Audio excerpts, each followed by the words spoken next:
Là, on a un autre circuit à analyser.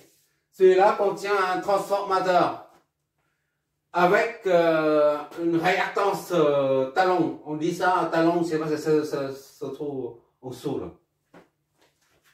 Ce circuit, c'est, on doit trouver tous les courants et toutes les différences de potentiel aux bornes de chaque élément, ainsi que les courants qui passent par les enroulements du transformateur.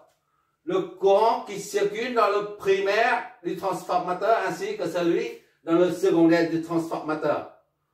Sans oublier la tension aux bornes du premier enroulement et celle du deuxième enroulement. D'accord? Il s'agit d'une analyse complète. Là, on a des paramètres dans le domaine fréquentiel et en même temps dans le domaine temporel. Là, c'est temporel. Là, c'est fréquentiel déjà. Là, on a la variable. Il n'y a pas de T là. Il n'y a pas de variable T. Ça signifie qu'on est, la source de tension est donnée dans le domaine fréquentiel déjà. Donc, on va réutiliser ce schéma. On ne va pas redessiner. Hein. Il suffit de convertir les deux paramètres restants, celui-là et celui-là, en paramètres fréquentiels. D'accord? Et on va flécher, on va supposer des courants comme d'habitude. Bon, on va convertir ça. Remarque ici, là, 100 Vs est égal à 100J. C'est comme si 190 degrés. D'accord? C'est-à-dire aussi 100 cosinus oméga t plus 90 degrés. Ok, d'accord? Ça, on traduit ça en phaseur. Donc ça, la source de tension est bien ça là. D'accord? Oui. Ça, c'est avec oméga t à 1. J'ai oublié ça. Oméga t à 1 radians par seconde. Là. Pour simplifier les calculs, hein, c'est tout. Sinon, il faut convertir. Si on met par exemple 100, tout ça, 100 pi ou 20 pi, ça complique un peu les choses. On prend 1 radian par seconde. Et après, tu mets la pulsation que tu veux. D'accord? On considère que 1. Ici, c'est 1. D'accord? On considère 1. Pour arrêter les idées, pour fixer les idées, on considère que oméga t à 1. D'accord? Bon. À partir de oméga t est égal à 1, on en déduit la réactance capacitive et la réactance inductive. On y va, on amène ça au domaine fréquentiel. Xc est égal à moins J sur oméga c, donc c'est moins J sur oméga c'est 1, C c'est 166,67 millifarads, soit farad. Voilà. Qu'est-ce que ça nous donne? Ok. Voilà. Regarde pour toi-même. Ça fait 6, d'accord? 1 sur 1 fois. Ça fait 6. Donc, moins 6J. Ok, d'accord? XC est donc est égal à moins 6J. Ouais, c'est comme ça. Et maintenant, J, XL est égal à J oméga L. Soit J fois oméga c'est 1, L c'est 8, 8J. D'accord? XL est égal à 8J.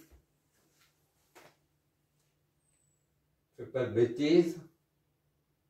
Ok, voilà, c'est bon. Maintenant, il suffit de... J'efface ça. On va raisonner tout avec les nombres complexes cette fois-ci. Sans les phases. D'accord? XC, on va mettre ici là, la réactance capacitive. XC est égal à moins 6J. Et XL est égal à 8J. 8J. Ok là? Bon, à présent, tout est prêt. La phase de préparation à l'analyse du circuit, là, c'est terminé. Le calcul préalable, c'est terminé. Maintenant, il faut préparer des circuits à l'analyse. C'est-à-dire, il faut donner un sens au courant et les flèches et les tensions.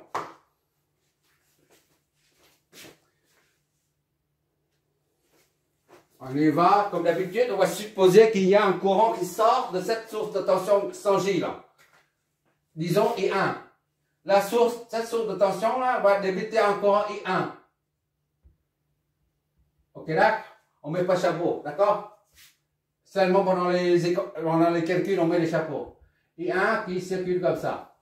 Et I1 va entrer dedans. D'accord? Ça va entrer dedans. I1. Quand ça entre, le courant entre par le point là, de marquage, le point de marquage devient positif. On suit la convention, la règle. Et quand ici c'est le point de marquage est positif, instantanément l'autre côté c'est pareil, d'accord? Parce que les champs électromagnétiques sont identiques, tout simplement. Voilà. Et ici est plus positif que là. D'accord? Et quand c'est comme ça, là, ça signifie le courant. Quand le pôle est positif, là, comme ici, là, ça signifie le courant entre par là. D'accord? Donc, I2, c'est comme ça. Ce n'est qu'une supposition. D'accord? Hein? I2.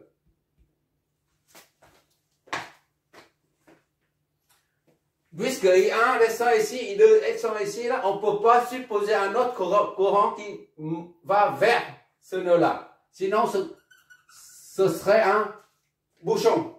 D'accord? Donc, on va supposer un autre courant qui descend. I1 et I2, ça donne I3. Pour que ça soit cohérent. D'accord?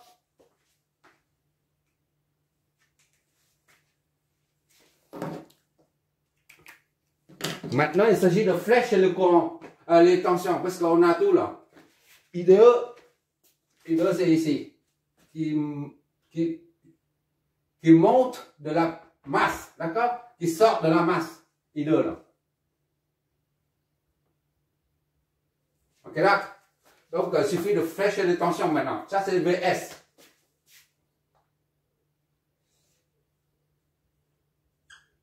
Je mets en chapeau, d'accord? Là, c'est un récepteur R1, donc les deux flèches s'opposent. V, R1. Et ça, c'est le primaire du transformateur. V1. 1 comme primaire, d'accord? V1. Et là, c'est V2.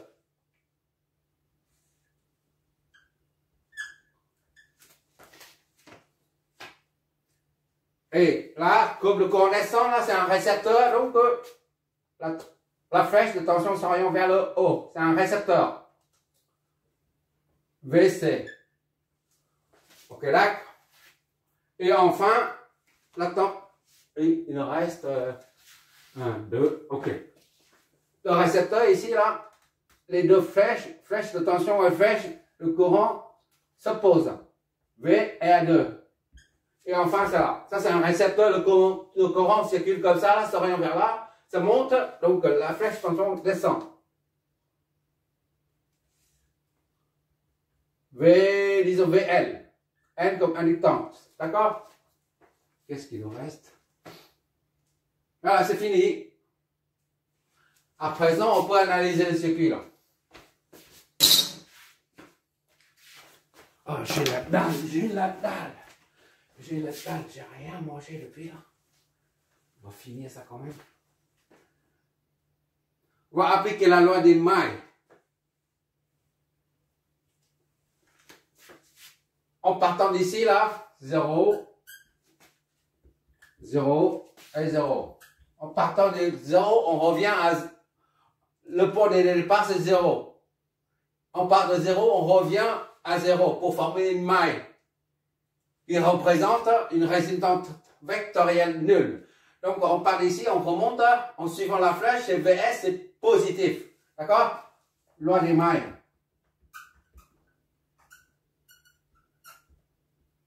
entraîne plus VS. D'accord? On va dans le sens opposé, moins VA1. D'accord? Et on descend ici dans le sens opposé, moins V1. Ok là? Et on descend jusqu'à 0 là. Comme ça, jusqu'à 0. Moins VC. Tout ça forme une résultante vectorielle nulle. Voilà.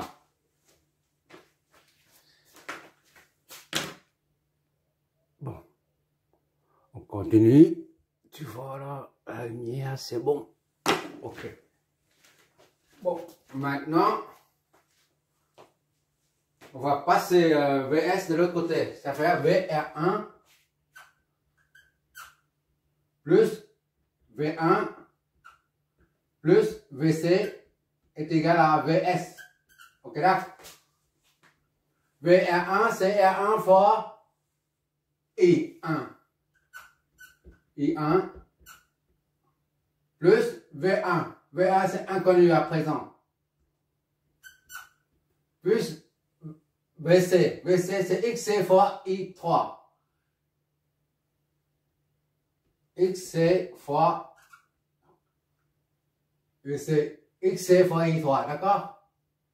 I3, tout ça est égal à VS. D'accord? C'est bon.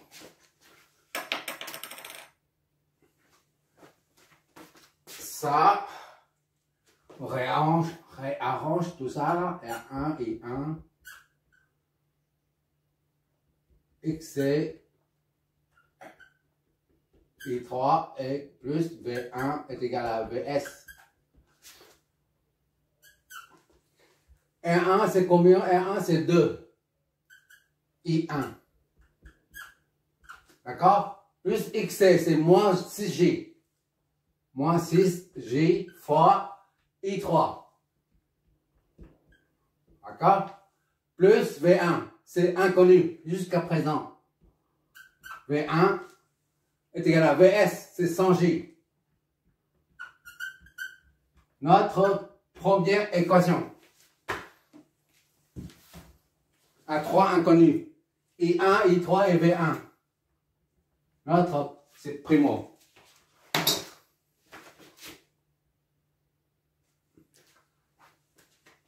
On va, avant d'utiliser la loi des nœuds à ce niveau-là, on va appliquer une deuxième fois la loi des mailles pour celle-là. On part de 0, là, on revient à 0. D'accord? Plus VC dans le sens VC, plus V2 dans le sens de la flèche V2, plus VA2. Et en descendant, on va dans le sens aussi, donc plus VL pour retomber à 0. Tout ça, ça donne une résultante vectorielle nulle. Donc, loi des mailles, encore une fois, VC plus V2, ok, là, plus VR2.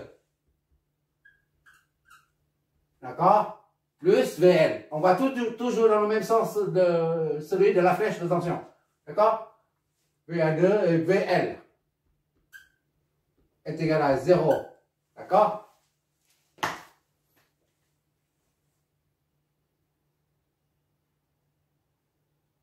On remplace tout là, VC. VC, c'est 6 XC là, fois I3. D'accord? V2, c'est inconnu jusqu'à présent. V2 plus VA2. VA2, c'est R2 fois I2. I2. Plus VL. VL, c'est XL fois I2. XL fois I2. D'accord? Tout ça est nul. Qu'est-ce que ça nous donne? On va mettre I2, I3, I2 là, en facteur R2 plus XL. R2 plus XL.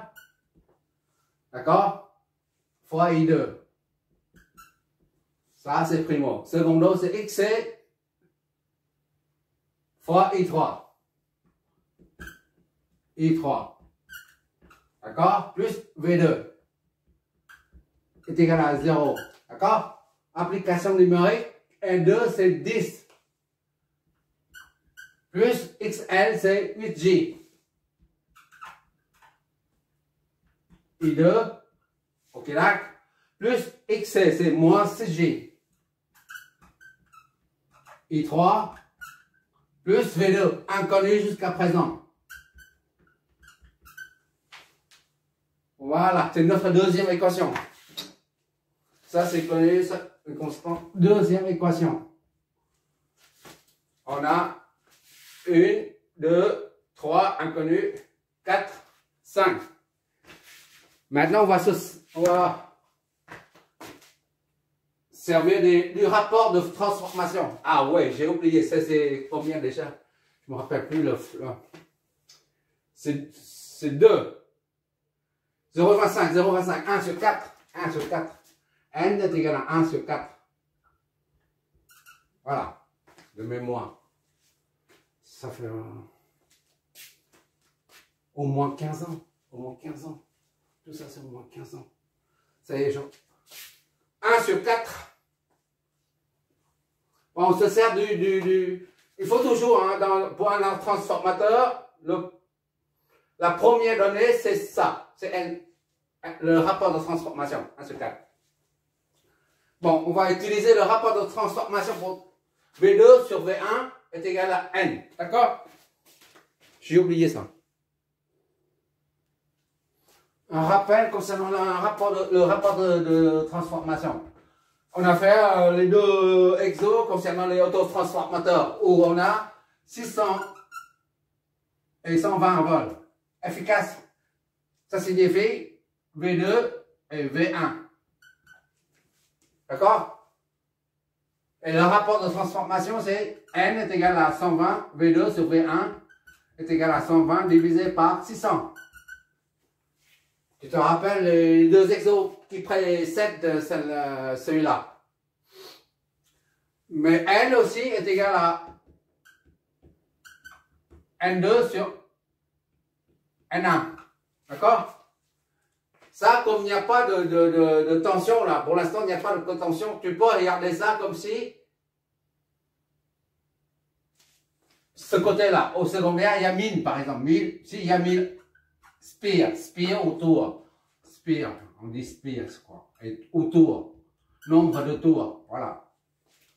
Ben, l'autre côté, là, au primaire, ce sera 4000 spire, d'accord?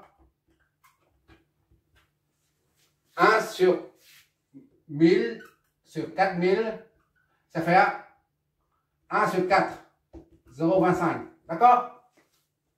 Tu peux considérer ça comme ça. Hein? Bon, c'est juste un rappel.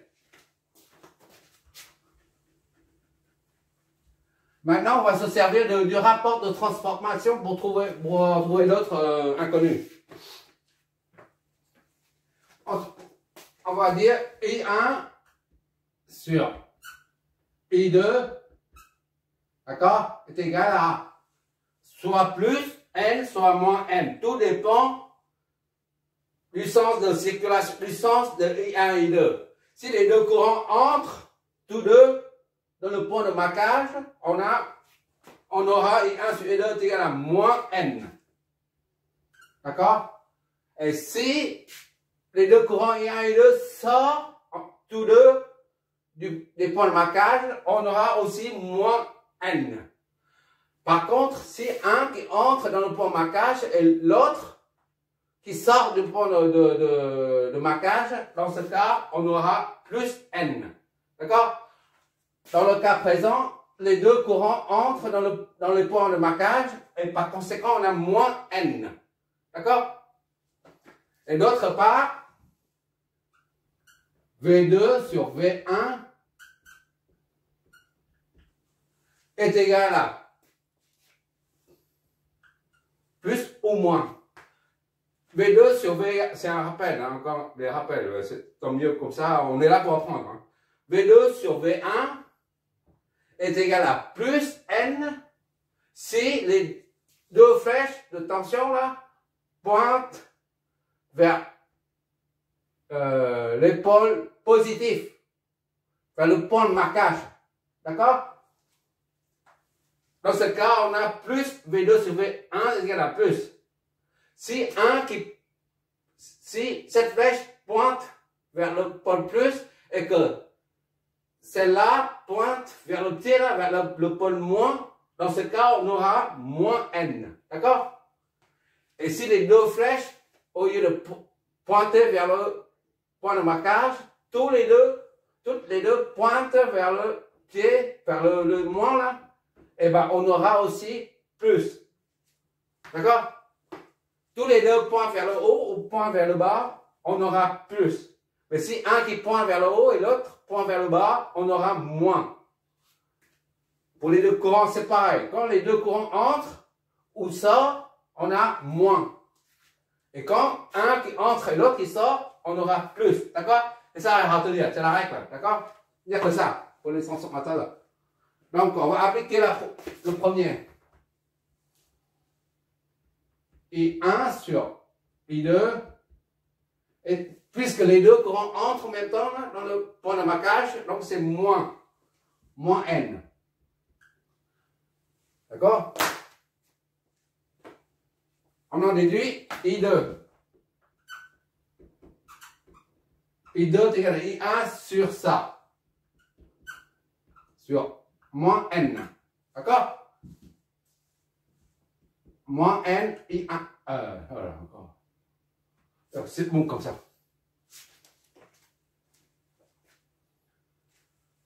Or, N est égal à 1 sur 4. I1 sur moins N, c'est 1 sur 4. Et par conséquent, I2 est égal à moins 4 I1. J'espère que je ne fais pas de bêtises. Je ne m'éloigne pas, je ne vois pas. Voilà. Ça, c'est notre troisième équation. Ok, là.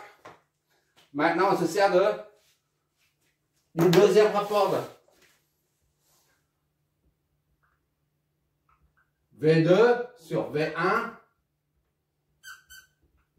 Puisque les deux flèches, attention, s'orientent toutes deux vers le point de marquage. Dans ce cas, on a plus N. D'accord? V2 sur V1, c'est plus. Donc, V2 est égal à N fois V1. Ça, 1 sur 4 fois V1.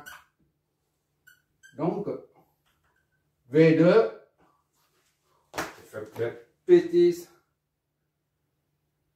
Ok. V2 est égal à 0,25. 1 sur 4, 0,25, V1. D'accord. C'est notre quatrième équation.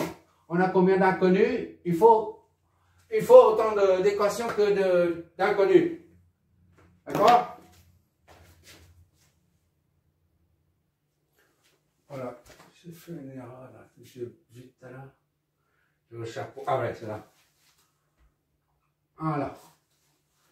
Petite erreur seulement.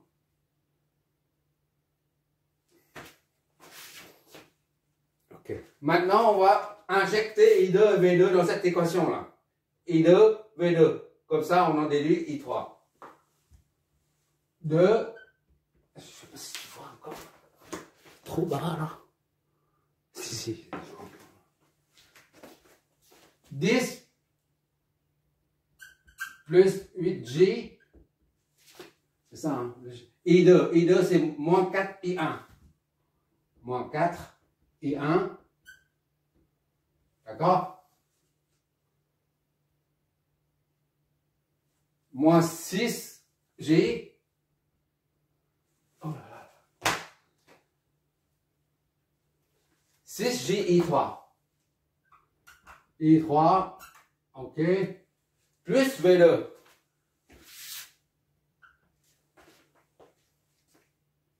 V2, c'est 0,25. V1. D'accord? Tout ça, c'est nul. Voilà.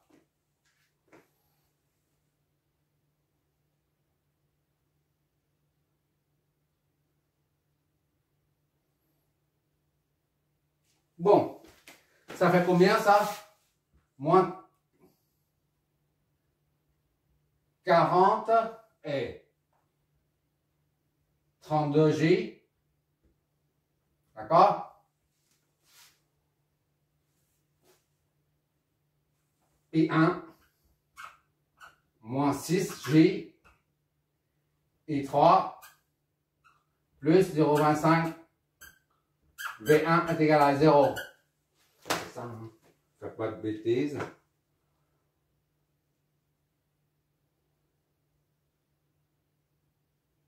Voilà. Cinquième.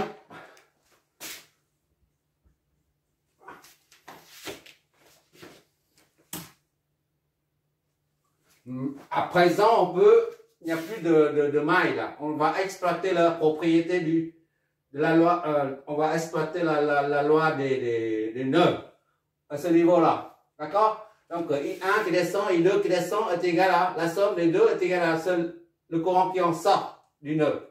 D'accord? Je ne sais pas si tu vois encore en bas là. 2, 3 lignes. Ok. Voilà, parfait, comme ça. Ah là là. Loi des nœuds donne ou entraîne, si tu veux, I1 plus I2 est égal à I3, d'accord? Et par conséquent, I1 plus I2 plus moins I3, tout ça est nul. Bon, I1 c'est I1. On laisse comme ça. Et I2 c'est ça. On remplace par moins 4 I1. D'accord? C'est ça, hein? I1 moins 4 I1 plus moins I3 est égal à 0. Soit moins 3 I1 moins I3 est égal à 0. D'accord? Bon, maintenant on va former une matrice 3, 3. Tu vois toujours, j'espère. Ah, l'autre côté. Ok. L'équation 1